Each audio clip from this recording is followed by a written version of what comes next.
کل شام میں نا ہمارے یہاں پہ 2 دن ہوئے زوردار دھماکے ٹھا ٹھا ٹھا، اور اس کے ساتھ ہی جی ہماری بتی چلی گئی۔ جی ہاں، یہ ایک بڑا غیر معمولی واقعہ ہے یہاں پہ، خاص طور پہ کینیڈا میں بتی کا چلے جانا کبھی کبھار ہے۔ کسی جگہ پہ تھوڑی سی دیر کے لیے، کچھ منٹ کے لیے کچھ ہو جائے، جیسے کوئی شارٹ سرکٹ ہو جائے یا کوئی ایسی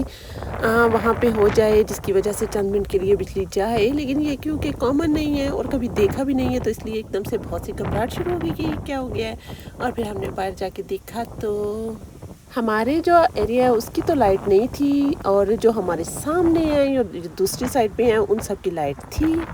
اور یہاں پہ تو ظاہر چھوٹے چھوٹے گھر ہوتے ہیں، تو وہ ایک دم سے سارے بالکل ڈارک میں چلے گئے۔ یہ سامنے والی سائڈ پہ ہے اور ہماری والی سائڈ پہ نہیں ہے، اور شاید تھوڑا طوفان بھی تھا، اس وجہ سے ایسا کچھ ہوا۔ بہرحال 7:30 بجے یہ چلی گئی، اور ہم لوگوں کے گھر میں جا کے یہ بھی نہیں پوچھ سکتے کہ تاڑی بتی ہے یا نہیں ہے، کیونکہ سب کچھ ہمیں صاف نظر آ رہا تھا۔ ٹریفک کے سگنل جو ہیں وہ 3-4 آگے والے جو ہیں وہ بند ہو چکے تھے، اور کیونکہ بتی کا جانا کبھی دیکھا نہیں ہے تو گھبراہٹ تو لازمی تھی۔ خیر پھر ہم نے ان کی آفیشیل جو ویب سائٹ ہے وہ چیک کی، اور وہاں پہ لکھا ہوا تھا کہ جی 12:30 سے پہلے پہلے آ جائے گی، اور ایسے ہی ہوا 9:45 بجے لائٹ آ گئی۔ اور جب لائٹ آئی تو ہم نے شکر کا سانس لیا، اور بجلی بھی ایک بہت بڑی نعمت ہے، یہ کہتے ہوئے